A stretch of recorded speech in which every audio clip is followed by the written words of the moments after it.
안녕하세요, 여러분. 책 먹는 즐거움 정기욱 소설가입니다. 구독과 좋아요 눌러주시면 책 먹는 즐거움 채널에 큰 힘이 됩니다. 오늘은 정기욱 소설가의 잃어버린 바다 단편 소설 낭독해 드립니다. 저 멀리 한 아이가 갯벌 위에서 뛰어놀고 있었다. 갯벌 위에 불가사리 모양도 그리고 네모와 세모도 그리며 장난을 하던 아이는 동그란 눈을 반짝이며 바지락도 잡고 소라도 잡느라 정신이 없었다. 눈 깜짝할 사이에 밀물이 몰려왔다. 아이는 모래구덩이에 두 다리가 빠졌다. 밀물이 허리까지 차올랐다. 허우적거릴수록 몸이 꼼짝도 하지 않았다. 물이 이내 머리까지 차오르자 몸이 떠오르다 가라앉기를 반복했다. 물속은 고요했고 물밖은 시끄러웠다. 출렁이는 물밑으로 아이는 점점 가라앉았다. 바닷가 언덕 위 오래된 해송이 아이의 모습을 굽어보았다. 엄마의 비명이 들렸다. 나는 허공을 향해 손을 휘저으며 소리를 지르다 눈을 번쩍 떴다. 전날 야근을 했던 터라 몸은 젖은 솜처럼 늘어졌다. 일어나 봐. 엄마가 나를 흔들었다. 어스름한 새벽을 등진 엄마의 창백하고 야인 얼굴은 정신이 반쯤 나가 보였다. 아빠가 말이야. 나는 벌떡 일어났다. 한달음에 안방으로 뛰어갔다. 침대에 누워있는 아빠 입가로 쿨럭쿨럭 검붉은 피가 흘러나왔다. 아빠는 이불 위에 피를 한가득 쏟고 혼절했다. 비릿한 피 냄새가 코를 자극했다. 속이 울렁거렸다. 입을 틀어막고 바스러질 것 같은 아빠의 몸을 살짝 흔들었다. 복수가 찬 불룩한 배가 앙상한 갈비뼈 위로 출렁였다. 엄마가 소리쳤다. 119, 119. 아빠의 동공은 풀려 있었다. 급속 식도 정맥류 출혈이었다. 응급실 의사의 거듭된 심폐소생술도 소용없었다. 희미하게 남아있는 생명의 불꽃이 꺼져가는 1분. 심장박동 기계음이 불안정하게 움직이더니 삐 소리를 내며 멈췄다. 아빠 얼굴을 가만히 쓰다듬었다. 창백한 얼굴 위로 말라붙은 눈물 자국이 보였다. 아빠는 그렇게 한 줌의 빛과 어두움으로 내 가슴에 남았다. 나는 고개를 떨궜다. 아빠, 머리 위로 천정이 빙 돌았다. 어지러워 눈을 감았다. 한동안 잠잠했던 이석증이 다시 도졌다. 귀에서 파도 치는 소리가 들렸다. 작은 모래알갱이들이 귀에서 떨어지는 듯 했다. 눈이 벌겋게 충혈된 엄마가 구석진 방으로 나를 밀어넣었다. 잠깐 눈 좀 붙여. 시계 알람을 맞춰놓고 웅크린 채 쪽잠을 잤다. 몸이 어딘가로 떠내려가는 꿈을 꾸다가 알람이 울리기 전 깼다. 부스스한 머리칼을 쓰다듬고 문을 열고 나왔다. 아빠의 빈손은 조용하고 한적했다. 아빠의 영정 앞에 앉아있던 언니가 힐끔 뒤를 돌아보며 반색했다. 잘 지냈니? 나는 냉정하게 대꾸했다. 대단해. 소식 한 번 없더니 이렇게 만나네? 언니는 결혼하고 몇 년 동안 친정과 연을 끊은 듯 어떤 일에도 무응답이었다. 맞벌이 하랴, 애 키우랴 정신 없었어. 내가 부모님과 사느라 애썼지? 입에 발린 소리 그만해. 장례식장 밖은 장막비가 퍼붓고 있었다. 나는 지그시 눈을 감고 빗소리를 들으며 벽에 머리를 기댔다. 조문 온 손님들이 다 가고 난 시각이었다. 아빠의 영정을 보며 엄마가 중얼거렸다. 저 인간 더 살았으면 내 손으로 목을 졸랐을 거다. 평생 술로 속을 썩이던 인간이 사라졌으니 걱정거리를 덜었다는 덤덤한 말과 달리 엄마의 눈동자엔 물기가 어렸다. 귀가 윙윙거렸다. 나는 관자놀을 양손으로 꾹꾹 눌렀다. 아빠는 잠자듯 관 속에 누워 있었다. 두 손을 가지런히 모으고 수의를 곧게 입은 아빠를 보고 있노라니 마지막 작별의 시간과 마주하고 있음이 실감이 났다. 술로 세월을 다 보낸 아빠가 불쌍하다는 생각이 잠깐 뇌리를 스쳤다. 눈앞이 뿌옇게 흐려졌다. 문득 바닷가 언덕에 서서 붉은 석양을 바라보며 내 머리를 가만가만 쓰다듬던 아빠의 손길이 떠올랐다. 눈물 한 방울이 뺨을 타고 흘렀다. 엄마는 흐린 눈으로 망자의 얼굴을 내려다보았다. 아빠의 죽음 앞에서 나는 떨리는 손바닥만 비벼댔다. 가족을 힘들게 했던 아빠, 차라리 모든 게 잘 됐다고 생각했다. 하지만 이상하게도 내 마음속 하나의 집이 허물어내리는 소리가 들렸다. 가족들의 쓸쓸한 인사와 함께 관뚜껑이 닫혔다. 아빠를 서서히 죽음으로 내몬 사람은 누구였을까 생각하며 나는 눈가를 닦았다. 아빠의 영정 앞에서 언니가 얼굴을 찡그리며 고개를 가로저었다.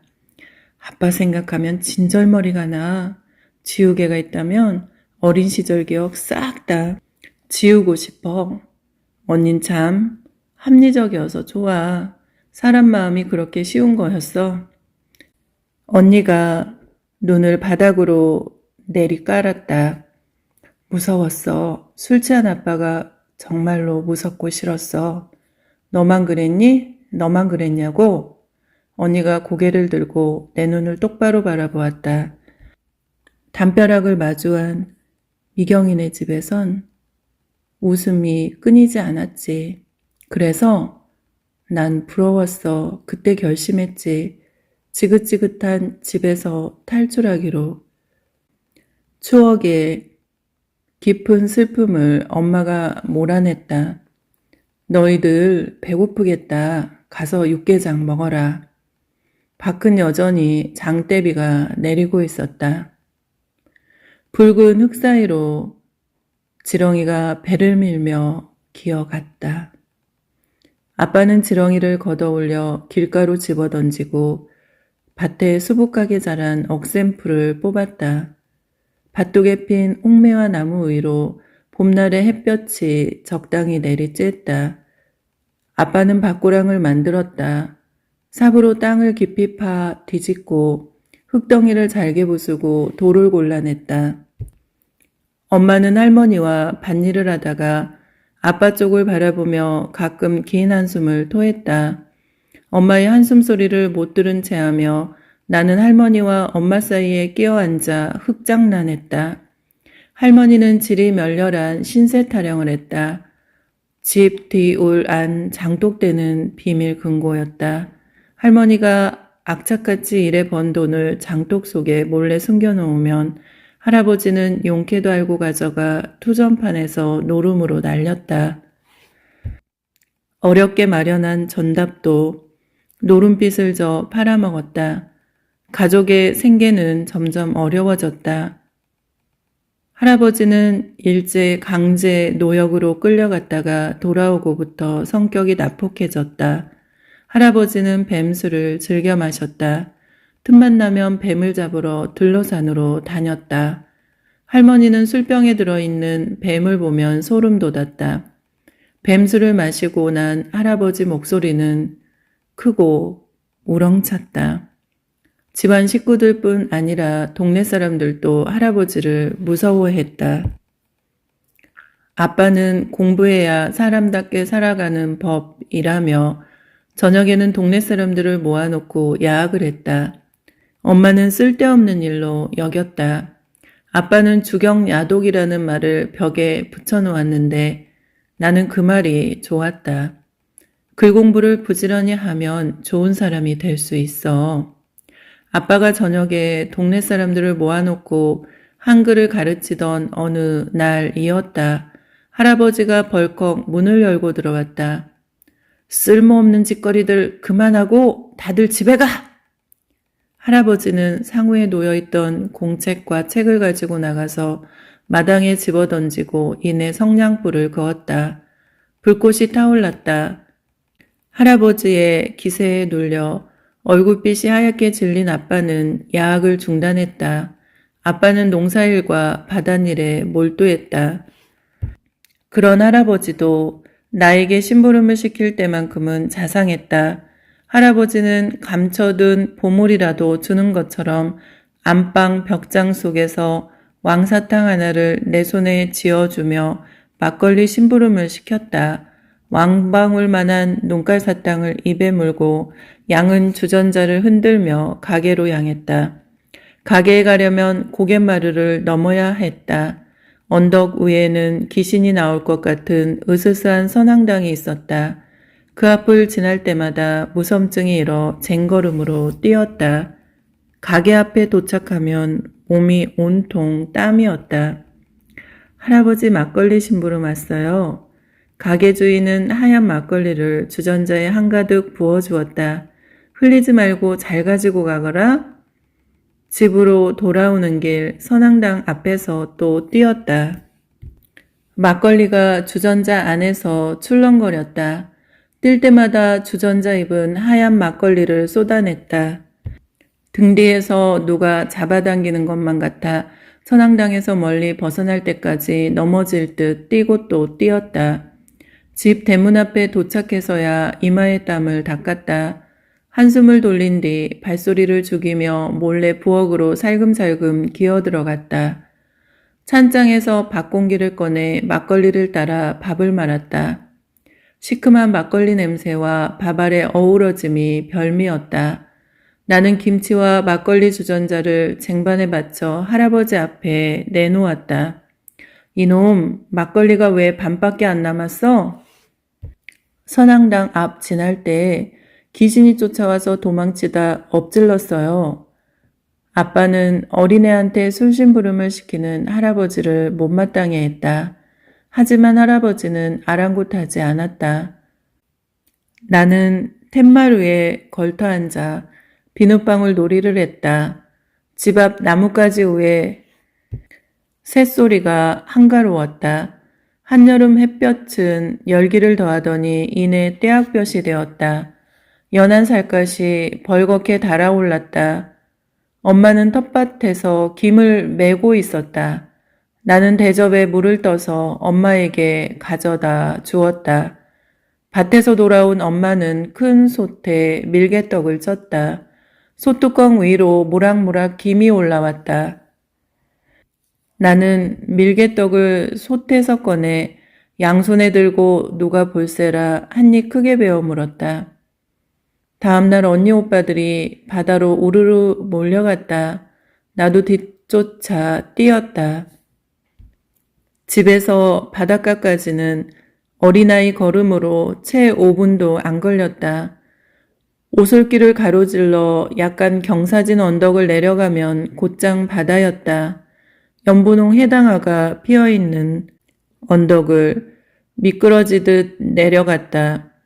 허리까지 찰랑거리는 밀물이 갯벌 위로 몰려왔고 어느새 바닷물이 모래사장을 뒤덮었다.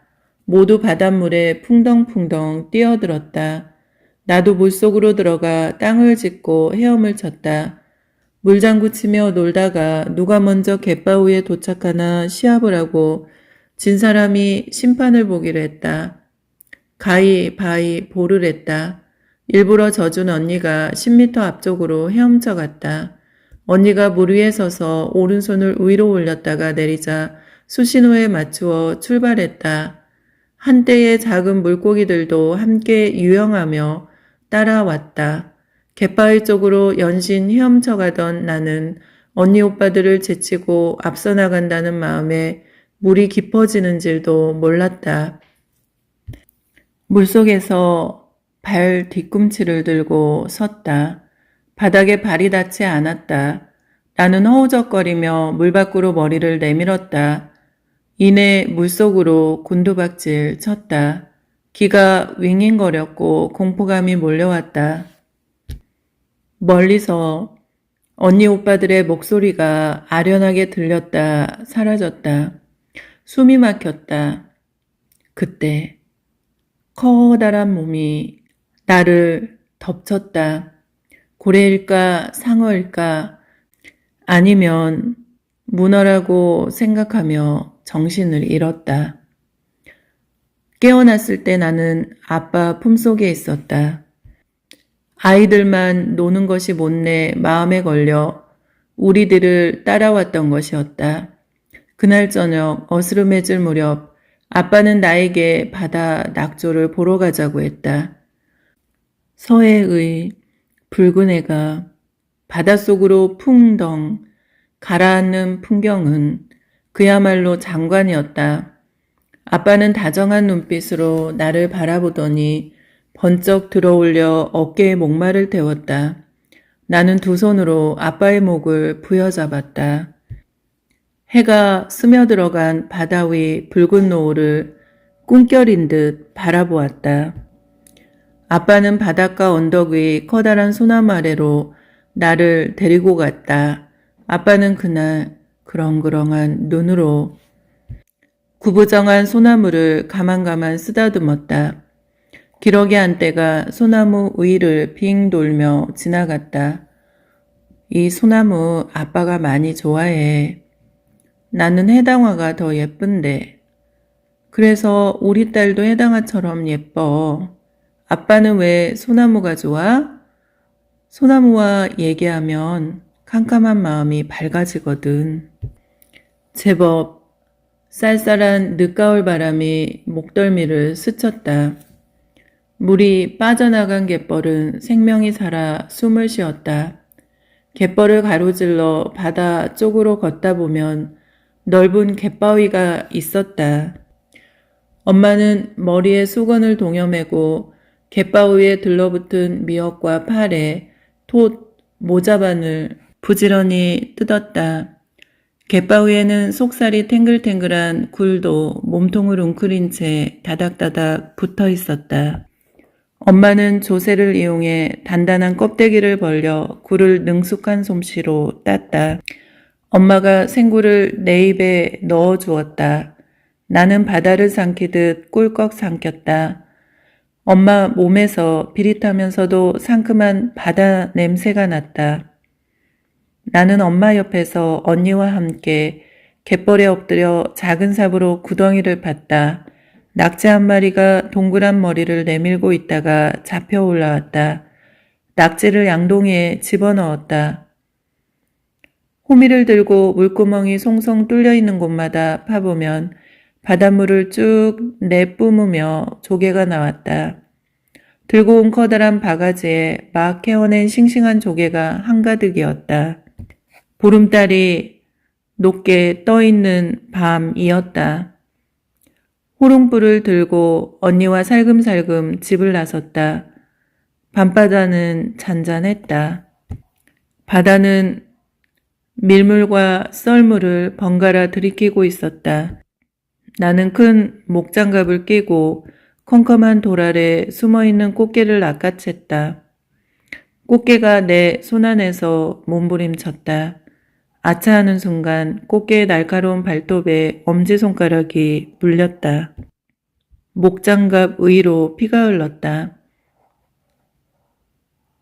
언니가 손수건을 주머니에서 꺼내 내 손가락에 감아주었다.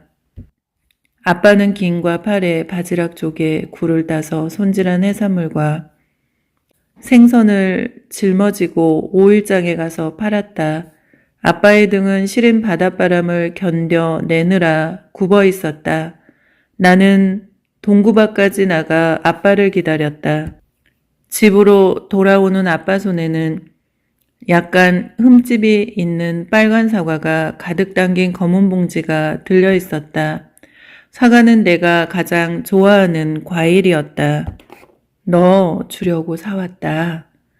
바다에서 캐온 해산물은 집안 살림을 꾸려나가는 큰 미천이 되었다. 아빠는 바다에서 나는 것들과 밭에서 수확한 곡식을 판 돈을 알뜰히 모아 밭대기를 조금씩 늘려갔다. 그 밭에 고구마, 콩, 보리, 밀, 강낭콩을 심었다. 아빠는 어둑해질 때까지 밭고랑에 몸을 파묻고 일을 했다. 농촌의 겨울은 농한기였으나 아빠의 겨울은 여전히 바빴다. 겨울의 양식은 바다에서 나는 김이었다. 대나무로 엮은 김쌀을 만들어 띄우면 김의 자연포자가 김쌀에 붙어 자랐다. 나도 아빠를 도와 겨우내 김을 만들었다. 일을 마친 후 나는 처마 밑에 달린 커다란 고드름을 따서 아삭아삭 깨물었다. 어디선가 새 한 마리가 날아와 녹고 있는 고드름에서 떨어지는 물 한 방울에 목을 축였다. 집 담장 너머엔 대나무 숲이 있었다. 그 밤 대나무에 부딪히는 바람소리가 마치 소박맞은 여인네가 우는 울음소리 같았다. 대나무결을 스치는 바람소리가 무섭게 느껴졌다. 할머니는 천식을 오래 알았다. 할아버지는 냄새나는 할머니 옆에서 자기 싫어 멀찌감치 떨어진 벽 쪽으로 몸을 돌리고 잤다. 할머니는 숨을 쉴 때마다 야인 어깨를 들썩였다. 그렇게 시름시름 앓더니 자리 보전을 했다. 아침에 잠자리에서 일어난 할아버지는 미동도 없이 누워있는 할머니에게 해가 중천에 떴다고 소리를 질렀다. 할머니는 조용했다. 아비야, 얼른 와봐라. 내 엄마가 이상하다. 뒷동산에 연분홍 진달래가 흐드러지게 피어나던 봄날에 할머니는 양지 바른 산 중턱에 묻혔다.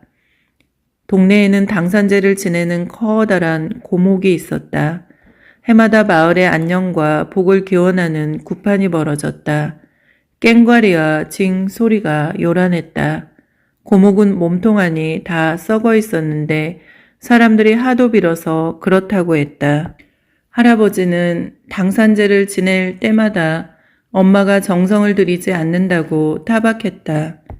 며느리가 잘못 들어와 집안에 망조가 들었다고 한탄했다. 할아버지는 엄마를 향해 눈을 부릅떴으나 그 기세나 태도가 할머니가 살아있을 때와 달리 힘이 없었다. 할아버지는 자기 편이 없다고 한숨을 내셨다. 당당했던 낯빛에 그늘이 지고 어깨가 늘어졌다. 할아버지는 다리를 절뚝이며 뱀을 잡으러 다녔다. 뱀을 잡아 소주병에 담글 때마다 엄마는 집안이 뱀소굴이 될까 무서워했다. 할아버지가 뱀처럼 보인다며 몸서리를 쳤다. 엄마는 일요일이면 우물가 빨래터로 향했다. 성경책과 찬송가를 빨래통에 몰래 숨겨서 이웃마을에 있는 교회에 나갔다. 그러다 한 번은 할아버지에게 들켜서 머리채를 잡혔다. 이젠 내년 손에 제사밥도 못 얻어먹겠구나. 아빠는 할아버지의 손에서 엄마를 겨우 떼어놓았다. 아빠는 이러지도 저러지도 못하는 표정을 짓고 있다가 대문을 박차고 나가버렸다. 어느 날 작은 키 못생긴 아저씨가 우리 집에 나타났다. 아저씨는 다짜고짜 외양간에 있는 소를 끌고 나가는 것이 아닌가. 아빠는 왜 남의 집 소를 허락도 없이 가져가느냐고 버럭 화를 냈다. 아저씨는 아랑곳하지 않았다. 자네 아버지가 노름빛으로 나에게 소를 잡혔어. 억울하면 물어봐. 난 정당한 권리를 행사하는 거야. 아빠는 그날 처음으로 할아버지에게 대들었다. 아빠는 두 주먹을 불끈 쥐고 할아버지를 노려보았다. 어머니 생전에도 그렇게 전답을 다 팔아먹더니 여태 정신을 못 차려요. 이놈의 자식이 제 엄마 죽고 나니 이제 대놓고 아비를 괄시하네. 할아버지는 들고 있던 지팡이로 아빠의 등을 후려쳤다. 엄마가 아빠의 손을 잡아 끌었다. 할아버지가 살기 어린 눈으로 엄마를 노려보았다. 시엄이 죽고 나니 며느리년까지 나를 우습게 여기는구나. 엄마가 할아버지의 지팡이를 빼앗았다. 할아버지는 다시 아빠를 노려보았다.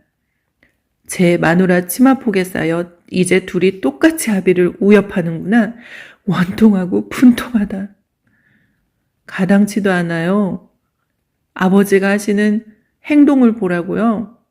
할아버지는 허공을 향해 팔을 치켜들며 가쁜 숨을 내쉬었다. 내가 죽어야 내 놈속이 후련하지? 그게 소원이면 그렇게 하세요. 할아버지는 그날 밤 스스로 목숨을 끊었다.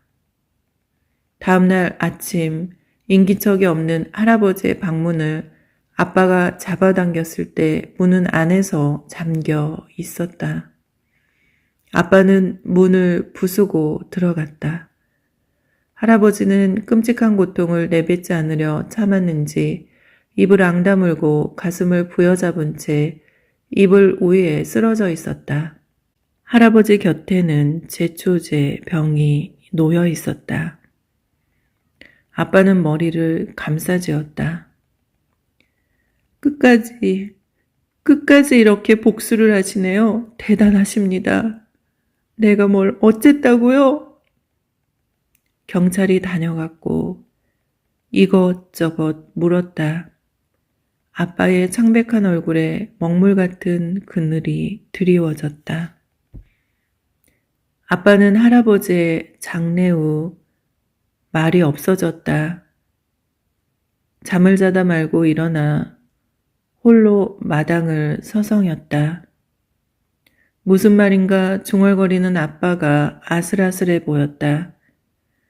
희미하게 가라앉은 공기 속으로 아빠를 놓칠 것 같아 나는 졸린 눈을 비비며 마루에 앉아 아빠를 쳐다보았다. 아빠는 저녁이면 사라졌다. 깊은 밤 정막을 뚫고 컹컹 짖어대는 개소리가 요란했다. 거나하게 취한 아빠가 동네가 떠나가라 소리를 지르며 집 대문을 발로 걷어찼다. 그러다 담벼락 밑에 벌러덩 누웠다. 엄마는 아빠의 커다란 몸을 끌어다 방에 눕혔다. 다음날 담벼락 밑을 살펴보면 노란 민들레꽃이 짓이겨져 있었다. 어느 늦은 밤 아빠는 기분이 좋은 듯 두 팔을 벌려 덩실덩실 춤을 추며 마당으로 들어섰다. 엄마는 마루를 닦고 있었다. 아빠는 점점 더 치기가 오르는지 몸을 가누지 못하고 대자로 마루에 누웠다. 엄마가 아빠 옆구리를 손으로 툭툭 치며 방으로 들어가라고 손짓했다. 담장 너머 대나무 숲에서 대나무 바람 소리가 씩씩 소리를 내고 있었다. 아빠가 감았던 눈을 번쩍 떴다. 저놈의 바람 소리, 저 대나무 바람 소리만 들으면 미칠 것 같단 말이지. 아빠는 벼랑간 엄마 머리채를 잡더니 벽에 쿵쿵 찧었다. 아빠 눈빛이 광인처럼 빛났다. 너 때문이야. 너 때문에 어머니도 죽고 아버지도 죽었어. 너에게 마가 낀 게지? 엄마의 날카로운 비명을 들으며 나는 빨리 어른이 되고 싶었다. 힘이 세어지는 날 내 손으로 아빠를 죽이고 말 거야. 잠에서 깬 언니와 나는 눈을 뜨고 싶었지만 공포에 질려 머리 끝까지 이불을 뒤집었었다. 성큼성큼 내 쪽으로 걸어오는 아빠의 발소리가 들렸다. 언니와 나는 이불 속에서 숨을 죽였다. 아빠가 이불을 확 걷어챘다. 아빠 왔는데 안 일어나고 뭐해? 술 냄새가 역했다. 아빠가 언니를 일으켜 세웠다. 언니는 몸을 덜덜 떨었다. 너 커서 뭐가 될래? 제대로 잘하는 것도 없는 것이 이제 아빠 주머니에서 돈까지 훔쳐가? 언니는 아빠가 술 취해서 잘 때마다 벗어놓은 바지 주머니를 뒤졌다. 그 돈으로 과자 사 먹는 재미가 쏠쏠했다. 그때마다 나는 모른 척했다. 힘센 두 손이 잠든 척 누워있는 내 어깨를 움켜쥐었다. 아빠가 나를 무섭게 노려보았다. 평소에 다정한 눈빛이 아니었다. 나는 심장이 튀어나올 것 같았다. 공포감에 맥이 탁 풀렸다. 일어서서 언니 옆에 몸을 붙였다. 언니의 뺨을 때리는 아빠의 손을 멍하니 보고 있는데 눈앞에서 불이 번쩍했다. 커다란 손이 뺨에 닿는 순간 나는 앞으로 고꾸라졌다. 아빠! 그 손은 물속에서 죽어가던 나를 건져 올린 바로 그 손이었다. 손자국이 지나간 뺨이 불덩이 같았다. 몸이 떨렸고 구토가 났다. 마음이 부서지는 소리가 들렸다. 거대한 암흑 속으로 아련하게 멀어져가는 아빠의 손을 나는 그때 놓아버렸다. 아침에 눈을 떴을 때 엄마가 보이지 않았다. 언니도 보이지 않았다. 마음이 콩닥거렸다. 바닷가를 향해 넘어질 듯 뛰어갔다. 언덕 위에 다다랐을 때 미풍이 불었다. 푸르른 물결이 미풍에 흔들렸다. 고요한 하늘엔 갈매기가 햇살 사이로 날개짓하고 있었다. 멀리 고깃배 한 척이 바닷물을 가르며 한가로이 지나갔다. 갯벌은 밀물에 잠겨 있었다. 엄마가 일렁이는 바닷물 속에 언니의 손을 잡고 서 있었다. 두려움이 몰려왔다. 출렁이는 물살을 손으로 밀어내며 달려갔다. 엄마! 엄마가 나를 돌아보았다. 초점 없는 눈동자에 깊은 어둠이 보였다. 엄마의 팔을 잡아당겼다. 엄마! 집에 가자. 엄마를 끌어 안았다. 엄마는 퍼뜩 정신이 돌아온 듯 언니와 내 손을 잡고 물속에서 천천히 걸어 나왔다. 술에서 깨어난 아빠는 미안하다고 했다. 아빠는 퍼렇게 부어오른 엄마의 눈을 보더니 얼음을 가져다 주었다. 엄마는 질색했다. 언니는 아빠가 다가오자 달아났다. 아빠는 내 뺨에 자신의 뺨을 대고 술이 원수라고 했다. 나는 아빠의 모순된 행동에 몸서리가 쳐졌다. 엄마는 자주 편두통에 시달렸다. 그때마다 눈앞에 환영이 보인다고 했다. 죽은 할머니, 할아버지가 엄마의 몸을 사슬로 칭칭 동여 맨다고 했다. 엄마는 자주 알아누웠다. 신혈이 났다. 엄마는 허공을 향해 큰 소리를 내질렀다. 엄마의 정신이 들어왔다 나갔다 했다. 어느 날부터 이상한 목소리가 엄마의 입에서 나왔다. 할머니 목소리같이 가느다랗기도 했다가 할아버지 호령소리같이 높고 우렁찬 소리가 집안을 울렸다. 동네 사람들은 엄마에게 귀신이 붙었다며 수군거렸다. 엄마의 병이 깊어지자 아빠가 엄마에게 빌었다. 술을 다시는 먹지 않겠다고 했다. 엄마가 제정신으로 돌아올 때까지 아빠는 몇 달 동안 술을 입에 대지 않았다. 식은땀을 흘리며 밤마다 몸서리를 치던 엄마는 서너 달 후 정신이 돌아왔다. 갯바위는 여전히 엄마를 기다리고 있었다. 엄마는 힘이 세진 거인처럼 온몸으로 차가운 갯바람을 맞았다. 엄마는 갯바위에 올라서서 묵묵히 굴을 땄다. 엄마는 수건을 두른 머리를 좌우로 흔들며 한 번씩 진저리를 쳤다. 굴을 찍어내는 손놀림이 빨라졌다. 썰물이 지인 자리에 드러나 있던 갯바위는 금세 밀물이 몰려오자 조금씩 잠겼다. 바닷물이 엄마의 무릎까지 차올랐다. 엄마는 굴을 담은 그릇을 챙겨 바다 위를 성큼성큼 걸어 나왔다. 엄마의 등 뒤로 쪽빛바다가 파노라마처럼 펼쳐졌다. 바다의 짠맛은 엄마 입속으로 파고들어 오장육부를 저렸다. 아빠는 한동안 술을 먹지 않았다. 순한 모습이 오히려 낯설었다. 아빠는 저녁 무렵 내 손을 잡고 노을 지는 바다로 향했다.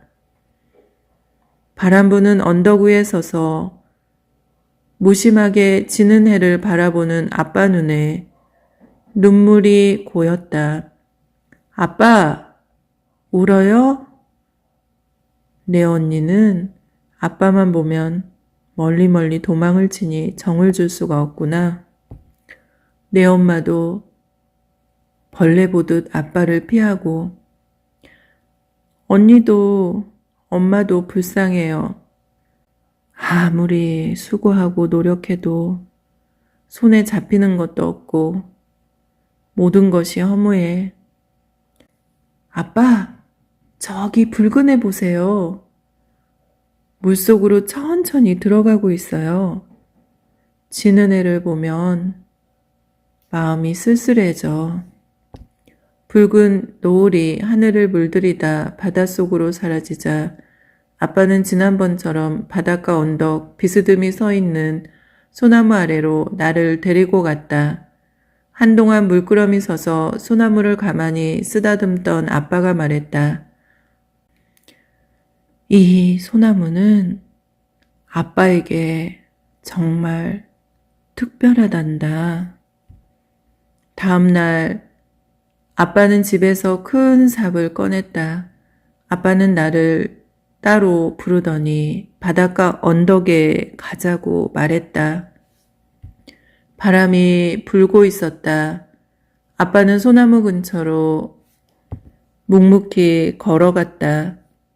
삽을 들고 소나무 뒤쪽을 팠다. 1미터쯤 구덩이를 팠을 때 겹겹이 비닐에 쌓인 푸른색 보자기가 나왔다. 아빠는 검붉은 흙 속에서 귀한 보물을 꺼내듯 보자기를 끌어올렸다. 아빠는 호주머니에서 작은 가위를 꺼냈다. 조심스럽게 비닐 기퉁이를 잘랐다. 비닐을 뜯자 누렇게 빛바랜 한글책이 나왔다. 책은 우리말 우리글 책이었다. 학교에 가고 싶다고 매일 할머니를 졸랐어. 할머니가 책을 사주었는데 할아버지가 불쏘시개로 태워버렸지. 나쁘다, 할아버지. 할아버지가 책을 다 없애기 전에 여기에 몰래 묻어 두었지. 나는 무언가 더 말하고 싶었지만 아빠가 너무도 슬픈 얼굴을 하고 있어서 아무 소리도 하지 않았다. 아빠는 점점 마음의 병이 깊어졌다. 몸과 정신이 나약해지고 있는 아빠 얼굴에 검은 비가 내렸다. 아빠가 이해할 수 없는 말을 중얼거렸다. 어린 시절부터 지금까지 슬펐어. 술을 끊겠다는 약속은 지켜지지 않았다. 아빠 곁에는 언제나 소주병이 있었다. 침묵 속에 웅크리고 앉아 술을 들이켜는 아빠의 얼굴이 점점 더 까매졌다. 엄마가 술병을 빼앗으며 말했다. 당신 가족들과 술 먹지 않겠다고 약속했잖아요. 마셔야 숨이 쉬어져. 엄마가 미간을 깊게 찌푸렸다. 술 안 마신다고 한 말 거짓이었어요? 가슴에 구멍이 났어. 술을 마시면 구멍이 메워지거든. 아빠가 붉게 물든 눈으로 초점 없이 말했다. 그냥 푹 자고 싶어. 그동안 많이 힘들었거든. 아빠는 생애 마지막 몇 주 동안 밥을 한 술도 먹지 않았다. 식탁 위엔 술과 김치 몇 조각이 전부였다. 아빠에게 당한 아픔을 고스란히 갚아주고 싶었다. 나는 깨어지고 흩어진 마음 조각들을 빈 구석에 모았다. 누구도 들어올 수 없도록 마음의 장벽을 쌓았다. 술 취한 아빠를 무덤덤하게 외면하는 일에 단련되었다. 내가 안각품을 하기도 전에 아빠는 소멸했다. 아빠와 공존하며 살아왔던 시간이 기억의 저편으로 사라져갈 것이었다. 아빠의 유해를 유골함에 담아 낙골당에 안치했다. 아빠의 장례 이후 나는 고향바다로 차를 몰았다. 바닷가 언덕에 섰다. 해풍에 기울어진 소나무가 언덕 위에 쓰러질 듯 위태로이 서 있었다. 아빠가 좋아했던 소나무였다. 바다에서 불어오는 모질고 매서운 바람을 견디며 그 자리를 지키고 있는 소나무를 보고 있으니 먹먹한 감정이 가슴을 훑고 지나갔다. 어릴 적 아빠와 손잡고 바라보았던 붉은 노을이 수평선 너머에 걸려 있었다. 가장의 무게를 버텨내다 인생의 무게에 무너져 내린 허약한 아빠의 그림자가 지는 해 속에 서 있었다.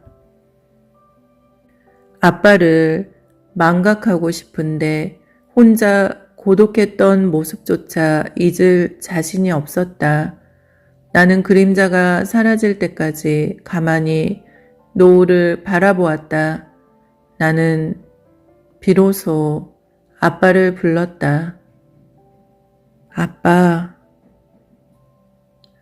언덕을 내려와 모래사장을 지나 갯벌로 향했다.